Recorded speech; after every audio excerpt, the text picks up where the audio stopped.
अब वो लोग जिनको हाई ब्लड प्रेशर का इशू होता है या हाइपरटेंशन होती है, उनमें उनको हाई ब्लड प्रेशर का इशू ज़्यादातर रहता है, तो उन पेशेंट्स के लिए भी ये काफ़ी फ़ायदेमंद है, क्योंकि पोटेशियम से आपका ब्लड प्रेशर जो है वो मेंटेन रहता है। ख़ासतौर पे वो लोग जिनको हाई ब्लड प्रेशर का इशू हो, उनका ब्लड प्रेशर जो है वो नॉर्मल रहता है। साथ ही जो है, अगर एंटी कैंसर प्रॉपर्टीज़ इसकी देखी जाएँ तो इसमें कुछ ऐसे एंटीऑक्सीडेंट्स होते हैं जो ब्रेस्ट कैंसर और प्रोस्टेट कैंसर इन दोनों को प्रिवेंट करते हैं, तो उस लिहाज से भी ये काफ़ी फ़ायदेमंद है। अब अगर देखा जाए वेट लॉस करने के लिए, तो ये काफ़ी अच्छा मेटाबॉलिक एजेंट जो है वो यूज़ हो सकता है, इस तरह से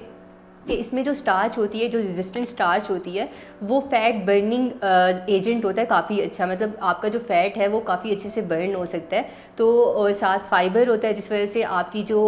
ओवर ईटिंग है वो प्रिवेंट हो सकती है। तो अगर आप वेट लॉस कर रहे हैं या कोई ऐसी डाइट फॉलो कर रही हैं, तो उसमें भी आप अरवियों को इंक्लूड कर सकते हैं अपनी डाइट में। बाकी इसमें विटामिन सी है जो कि आपके इम्यून सिस्टम को बूस्ट अप करती है, क्योंकि विटामिन सी से आपकी वाइट ब्लड सेल्स की प्रोडक्शन जो है वो बढ़ती है, जिससे अल्टीमेटली आपका जो इम्यून सिस्टम है वो बूस्ट अप रहता है, प्लस आपकी स्किन हेल्थ जो है वो काफ़ी बेहतर रहती है, आपकी स्किन ग्लो करती है। तो इसलिए आप उस पर्पज़ के लिए, उस कंसर्न के लिए भी यूज़ कर सकते हैं। अब फाइबर की बात जब आती है तो आपकी गट हेल्थ की, आपकी स्टमक हेल्थ की बात भी आती है कि स्टमक की जो लाइनिंग होती है, अरवियाँ ये होती है, उसमें अरवियों में कुछ ऐसे एजेंट्स होते हैं जैसे कि फ़ाइबर हो गया। फ़ाइबर आपकी गट हेल्थ को मेंटेन रखती है, जो स्टमक लाइनिंग होती है उसकी हेल्थ को मेंटेन रखती है, जिस वजह से जितनी भी इन्फ्लेमेटरी डिजीज़ होती हैं, जैसे अल्सर हो गया,